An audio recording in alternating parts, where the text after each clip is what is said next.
Hi friends, എല്ലാവർക്കും Sabi food സ്റ്റോറീസിലേക്ക് സ്വാഗതം. അപ്പോൾ ഞാൻ ഇന്ന് വന്നിട്ടുള്ളത് കണ്ണൂർ സ്പെഷ്യൽ ഗോതമ്പ് കുഴച്ചതിൻ്റെ റെസിപ്പി ആയിട്ടാണ്. അപ്പോൾ നമുക്കിത് ഉണ്ടാക്കിയെടുക്കാൻ വളരെ ഈസിയാണ്, കഴിക്കാൻ നല്ല ടേസ്റ്റിയാണ്, നല്ല ഹെൽത്തി റെസിപ്പിയാണ്. അപ്പോൾ നമുക്ക് ഇതെങ്ങനെ റെഡിയാക്കി എടുക്കാൻ നോക്കാം.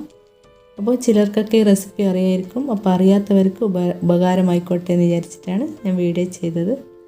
അപ്പോൾ ഞാനിവിടെ 1/2 കിലോ ഗോതമ്പിൻ്റെ അളവിനാണ് കാണിക്കുന്നത്. 1/2 കിലോ കുത്തിയ ഗോതമ്പ് 6 മണിക്കൂർ കുതിർത്ത് വെച്ച് കഴുകി, കല്ലൊക്കെ ഉണ്ടെങ്കിൽ അതൊക്കെ മാറ്റി കഴുകി വെച്ചതാണിത്. അപ്പോൾ 6 മണിക്കൂർ കുതിർക്കാൻ എന്തായാലും വെക്കണം, എന്നാലേ നമുക്ക് പെട്ടെന്ന് വെന്ത് കിട്ടും, അല്ലെങ്കിൽ വേവാൻ താമസം പിടിക്കും. അപ്പോൾ നമുക്കതൊരു കുക്കറിലേക്ക് മാറ്റി കൊടുക്കാം. എന്നിട്ട് വേവാൻ ആവശ്യമായ വെള്ളവും കൂടി ചേർത്ത് കൊടുക്കാം. അങ്ങനെ വെള്ളത്തിന് അളവൊന്നുമില്ല, മുങ്ങാൻ പാകത്തിനുള്ള വെള്ളം ഒഴിച്ച് കൊടുക്കാം. അപ്പോൾ ഓരോരോ ഗോതമ്പിന് വേവിന് വ്യത്യാസം വരും. ചിലത് പെട്ടെന്ന് വെന്ത് കിട്ടും, ചിലതിന് നല്ല വേവുണ്ടാവും. അപ്പോൾ ഇതിന് ഇനി ഒരു നുള്ള് മധുരം ഒന്ന് ബാലൻസ് ചെയ്യാൻ ഒരു നുള്ള് ഉപ്പ് ചേർത്ത് കൊടുക്കാം. അപ്പോൾ ഇതവിടെ വേവിച്ചിട്ട് എടുക്കാം. ഇനി ഇവിടെ 6 വെല്ലം എടുത്തിട്ടുണ്ട്. അപ്പോൾ 1/2 കിലോ വെല്ലാണിത്. അപ്പോൾ നിങ്ങൾക്ക് ഇത്ര വേണ്ടെങ്കിൽ ഒരു 5ഓ 4ഓ എടുക്കാം. നിങ്ങളുടെ മധുരത്തിനനുസരിച്ച് കൂട്ടോ കുറക്കുകയൊക്കെ ചെയ്യാം.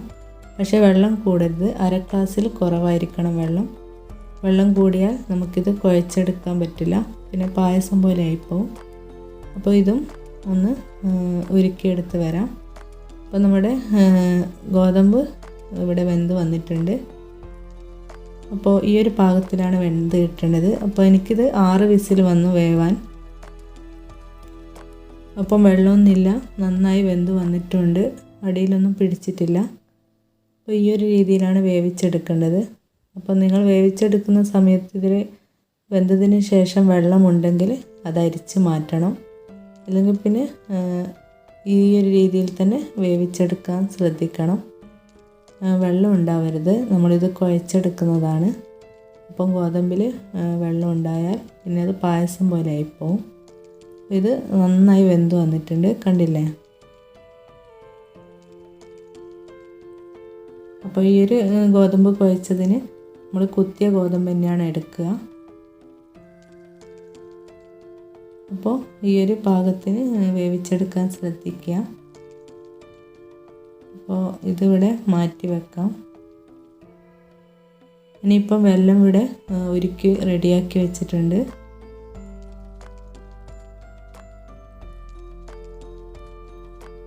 ഇനി നമുക്ക് ഇതെങ്ങനെയാണ് റെഡിയാക്കി എടുക്കാൻ നോക്കാം. ഇനിയൊരു പാനിലേക്ക് നമുക്ക് ഉരുക്കി വെച്ച വെല്ലം അരിച്ച് ഒഴിച്ച് കൊടുക്കാം. അപ്പോൾ ഞാൻ തീ കത്തിച്ചിട്ടുണ്ട്.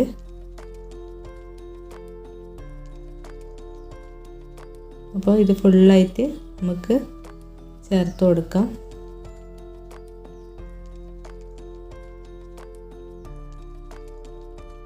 ഇനി ഇതിലേക്ക് നമുക്ക് വലിയ അരമുറി തേങ്ങ ചിരവിയതും കൂടി വേണം. അപ്പോൾ ഞാനത് ചിരകി റെഡിയാക്കി വെച്ചിട്ടുണ്ട്. അപ്പോൾ ഈ 1/2 കിലോ അളവിന് അരമുറി തേങ്ങ മതിയാവും. അപ്പോൾ അതും കൂടി ഇതിൽ ചേർത്ത് നമുക്ക് നന്നായി ഇതിനെ ഒന്ന് മിക്സ് ചെയ്തെടുക്കണം.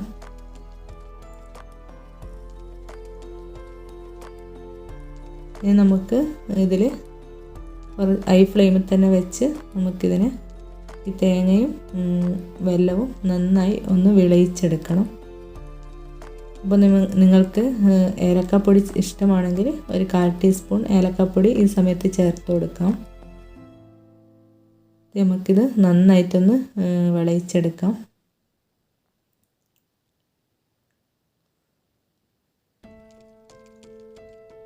അപ്പോൾ ഞാൻ തേങ്ങയും വെല്ലവും ഇവിടെ വിളയിച്ചെടുത്തിട്ടുണ്ട്. അപ്പോൾ ഈ വിളഞ്ഞ് വരുന്ന സമയത്ത് നമുക്ക് ഈ ഗോതമ്പ് ചേർത്ത് കൊടുക്കാം. ഫുള്ളായിട്ട് ഗോതമ്പ് ഇതിലേക്ക് ചേർത്ത് കൊടുക്കാം.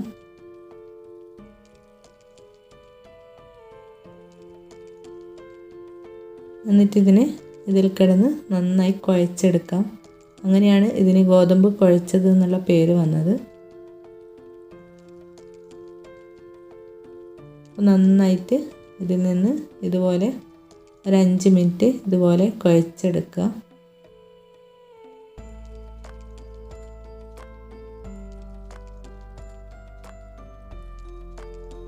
നമ്മുടെ ഗോതമ്പ് കുഴച്ച് ഇവിടെ റെഡി ആയിക്കൊണ്ടേ ഇരിക്കുന്നുണ്ട്. അപ്പോൾ ഇത് തണുക്കും തോറും നല്ല ഇനിയും കട്ടിയായിട്ട് വരും.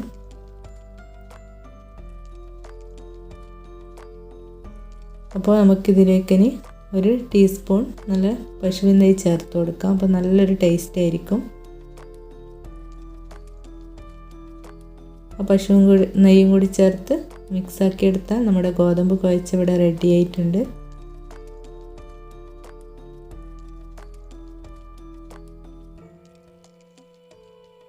നന്നായി ഇതുപോലെ മിക്സ് ചെയ്ത് കൊടുക്കാം. അപ്പോൾ ഇത് തണുക്കും തോറും നല്ല തിക്കായി വരും. അപ്പോൾ നമ്മുടെ ടേസ്റ്റിയായ ഗോതമ്പ് കുഴച്ചത് ഇവിടെ റെഡി ആയിട്ടുണ്ട്. നല്ല ഹെൽത്തിയാണ്. അപ്പോൾ നിങ്ങളെല്ലാവരും ഈ ഒരു രീതിയിൽ ട്രൈ ചെയ്തിട്ടില്ലെങ്കിൽ തീർച്ചയായും ട്രൈ ചെയ്ത് നോക്കുക. അപ്പോൾ ഇത് ചൂടോടെ ഇപ്പോൾ ഇതുപോലെയാണ് ഉണ്ടാവുക. തണുത്ത് കഴിഞ്ഞാലാണ് ഒന്നും കൂടി ഒന്ന് കുഴച്ച പരുവത്തിൽ വരിക.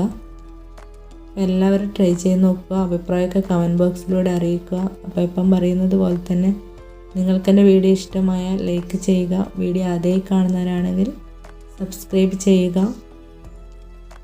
നിങ്ങളുടെ വിലയേറിയ അഭിപ്രായമൊക്കെ കമൻറ്റ് ചെയ്യുക. ഇനിയും നല്ല നല്ല റെസിപ്പീസുമായിട്ട് വരുന്നതായിരിക്കും. അപ്പോൾ അതുവരെ ബൈ ബൈ.